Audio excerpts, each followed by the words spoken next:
Well, Ward, in a very short span, you hired a football coach, you hired a basketball coach. Oh, by the way, you're the chairman of the College Football Playoff Committee during that span as well. Have you slowed down a little bit? Just a little bit. It was all good. I mean, you know, it's part of the change you go through, and the concept of sudden change in sports really applies to where we are today and some of the things that, you know, I had to think about over time. And so adjusting, making change, it was, in hindsight, you know, with the two people that I hired are awesome. You know, both, you know, just very smart guys that get after it, very great coaches, but great people. So been great additions to the staff. The CFP stuff was, you know, that was a lot, you know, and it was a great thing. It's probably, as I served on so many committees in my career, it was the best experience I've ever had. And at a time when things were changing again, you know, going from 4 to 12, but the committee structure, the staffing, everybody was just terrific. And so was able to get through it and enjoy it in the process. But it was a lot. I was going to get to this a little bit later in the interview, but now's the perfect segue. With that experience, with those conversations, how inevitable is it that we go to a 16-team playoff, and is that good for college football? I don't know how inevitable. I'll leave that up to the commissioners to decide. But I think growth is always good. You know, we always look back. Now we can't imagine going back to 4. I mean, who would think, you know, going to 4? And you can remember some of the conversations about why are we going to 12 and those kind of things. So I'll leave it to them. They're great, all 4 of them. And the rest of the commissioners that really trying to decide how to shape college football and what's in the best interest. I'm supportive of it if they want to go to 14 or 16. I think more teams add more value in many respects, allows more to get in.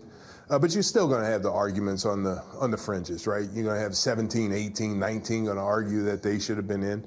But that's just life. I mean, we can't continue to lament how things move forward. We just have to sort of embrace it and do our best and keep it moving.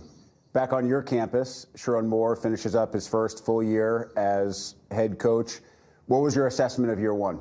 I thought he did a great job. I mean, I think through a lot of different, taking over a program is always hard, no matter if you have experience or not. Coming in and sitting in that seat at the University of Michigan, you know, we're proud of and have a rich tradition, and obviously he was a big part of that. So he knew a lot about what the program was about, the kids, those kind of things. But I think his leadership really grew in terms of how he handled the program, the things he's learning and going through. I think he's making great decisions as he moves forward with the program. Ultimately, very tough, right? I mean, we don't like losing. Nobody likes losing. Any of the ADs and coaches you talk to, nobody likes losing. But I think the way things happened, the dip that we had in the season, and then to finish the way we did in the last 3 games, I just think is a testament to his leadership, a testament to how he kept that team together, in a testament to the leadership of those young people and the rest of the coaching staff and the staff to really keep everybody engaged. Because, you know, we've seen it in many occasions where things will start to fall apart when you lose some games. Things start to fall apart, and I think it was a testament at the end of the season, the way they stayed together, the way he motivated and kept them together, everyone really pulling in the right direction and moving forward. Well, not many teams in the history of the sport have finished their seasons with wins over Ohio State and Alabama. Correct. In that order, so certainly some momentum heading into next year.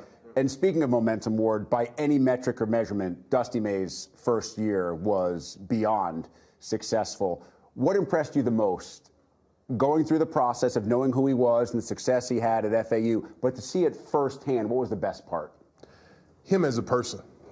He is unbelievable as a person, and the way he connects with people is just, you know, I'm trying to emulate him, you know, in terms of how his connection with people and how quickly he connects, but how direct he is and how he talks, you know, and how he really communicates has really been wonderful to watch. You know, I smile when I think about it because there was no way.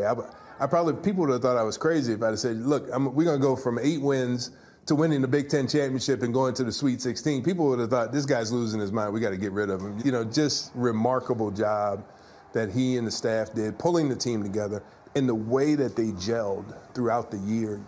And on the women's side, Kim Barnes-Arico does it again. Completely rehauled roster. All this reliance on freshmen. Yes. And they get back to the tournament. They make a run through the Big Ten tournament, picking up a couple of huge wins as well. How do you even describe what her stability means, not just to your athletic department, but to other coaches who come in, coaches like Dusty, who immediately have somebody that they can lean on and understand what success at the University of Michigan is all about? I just think she just did an unbelievable job. In my time with her, to me, it's the best job that I've seen her do because of all the newness that you just talked about. You know, some new staff, a new team, freshmen that at times made freshman mistakes, but not a lot for freshmen. I mean, they really, really, played unbelievably well. The leadership of our two seniors to step up.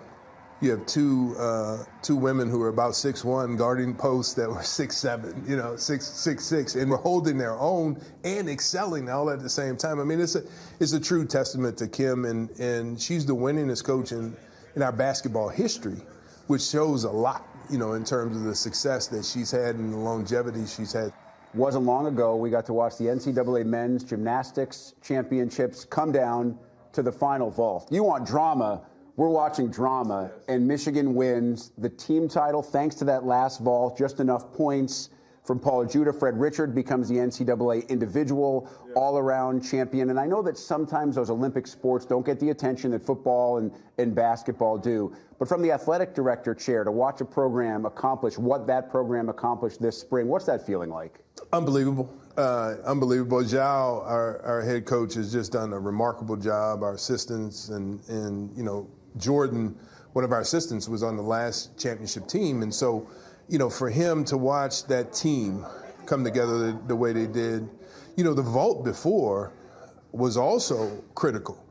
A great group of young men across the board, and obviously well represented by, Paul and Fred and the things that they've done, and particularly coming off of the Olympics and to come and win a team championship, and then Fred to win the all-around. And I think last year Paul won the all-around. I mean, just remarkable young men, and so very proud. And for us, for me, just so much excitement.